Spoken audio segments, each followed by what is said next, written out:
పెళ్ళైనా పండగైనా వేడుక ఏదైనా పట్టు చీరల ప్రత్యేక వేదిక వారాహి సిల్క్స్.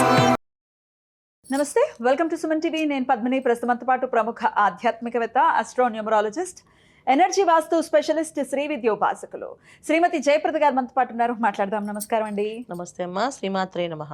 ఇక కన్యా రాశి వారికి ఎలా ఉండబోతుందండి ఈ జూలై మాసం? కన్యా రాశి వాళ్ళకి ఈ మాసం అంతా కూడా మధ్యస్థ ఫలితాలే ఉన్నాయి, పెద్ద గొప్ప ఫలితాలను కాదు, బాగున్నాయి. అయితే ఏంటంటే వీళ్ళకి ఉన్న అన్నిటికంటే అదృష్టం ఏంటంటే కన్యా రాశి వాళ్ళు ఎవరికైనా ఆస్తులు ఉన్నా, తల్లిదండ్రులు దగ్గరించి రావాల్సిన ఆస్తులు ఉన్నా, కోర్టులో వ్యవహారాల్లో ఆస్తులు నడుస్తున్నా, ఏదన్నా వీళ్ళకి కోర్టు నుంచి సమస్యలు ఉన్న స్థలాల్లో గొడవలు ఉన్నా అవన్నీ ఈ మాసంలో తీరే అవకాశం ఉంది. ఎందుకంటే వీళ్ళకి భాగ్యస్థానంలో కూర్చుని ఉండడం వల్ల ఒక విధంగా ఏంటంటే పోయిన ఆస్తులు తిరిగి తెచ్చుకునే అవకాశం ఎక్కువగా కనిపిస్తుంది.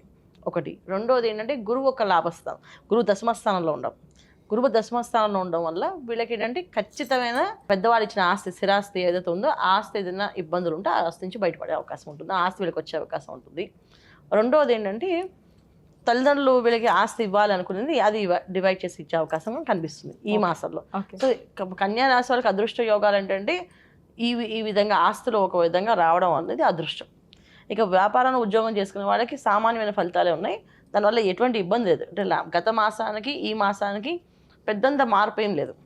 కాస్తంత మార్పు ఏంటంటే ఉద్యోగంలో కాస్త సైలెంట్గా నిదానంగా పనిచేసుకునే అవకాశం ఉంది. ఎందుకంటే అష్టమ స్థానంలో కూర్చుడు ఒక విధంగా వీళ్ళని ఇబ్బంది పెట్టినప్పటికీ ఇప్పుడు భాగ్యస్థానానికి వచ్చేసారు కదా ఆయన.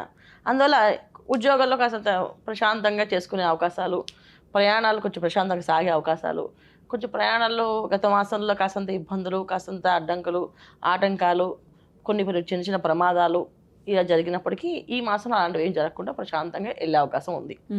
విదేశీ యోగాల కోసం ప్రయత్నం చేస్తే, వీసాల కోసం ప్రయత్నం చేసే వాళ్ళకి వీసాలు వచ్చే అవకాశం కనిపిస్తుంది. ఓకే. మంచి వాళ్ళతో స్నేహము, మంచి వాళ్ళతో కలయిక, మంచి స్నేహితులు సహాయం చేయడము, స్నేహితుల వల్ల వీళ్ళకి కొంచెం అన్ని విధాల లాభాలు రావడం జరిగే అవకాశం ఈ మాసంలో ఉంది వీళ్ళకి. ఇది జరుగుతున్నాయి. బ్యూటిఫుల్. అయితే చాలా మంచి, అంటే మధ్యస్థంగా ఉన్నప్పటికీ కొన్ని విషయాల్లో మాత్రం చాలా మంచి ఫలితాలను ఇస్తుంది, మంచి ఫలితాలు ఈ మాసం అని అనుకోవచ్చు. అయినప్పటికీ మరి అన్ని విషయాల్లో కూడా సానుకూలమైన ఫలితాలు ఉండటం కోసం ఎటువంటి పరిహారాలు చేసుకోవాలండి? విధంగా శనివారాలు చాలా నిష్ఠగా, నియమంగా విష్ణు సహస్రనామ పారాయణ చేయాలి. ఓకే. ప్రతి శనివారం చేయడం వల్ల ఎటువంటి సమస్య రాకుండా బయటపడే అవకాశం ఉంటుంది. సమస్య ఏంటి ఇలా ఎలా వస్తుంది అని చెప్పలేము, ఎందుకంటే వీళ్ళకి సప్తమ స్థానంలో శని భగవానుడు. దీనివల్ల కాస్తంత ఎప్పుడైనా ఏదైనా అడ్డంకం అనేది వస్తుంటుంది, అది రాకుండా ఉండదు. శని భగవాన్ మారే వరకు ఈ పరిస్థితి ఉంది. అందుకని ఎప్పటికప్పుడు మనం పరిహారం చేసుకుంటూ శని త్రయోదశి రోజు శనివారం కూడా శని భగవాన్ తైలాభిషేకం చేయించుకోవడము, విష్ణు ఆరాధన ఎక్కువగా చేసుకోవడము, తులసి మాలలో బుధవారం స్వామివారికి ఇవ్వడము, ఇంట్లో ప్రతిరోజు విష్ణు సహస్రనామ పారాయణ చేయడం. ఇది చాలా అద్భుతమైన ఫలితాలు తీసుకొస్తుంది. అంటే మధ్యస్థంగా ఉండే ఫలితాలు కూడా మంచి ఫలితాలుగా మార్చే అవకాశం విష్ణు సహస్రనామ పారాయణ చేయడం వల్ల వస్తుంది. బ్యూటిఫుల్ చేసుకుంటే చాలా మంచిది. చాలా మంచి మాసంగా మార్చుకునే అవకాశం మీ చేతుల్లోనే ఉంది. అవును.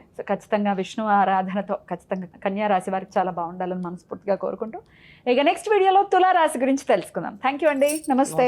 శ్రీమాత్రే నమః.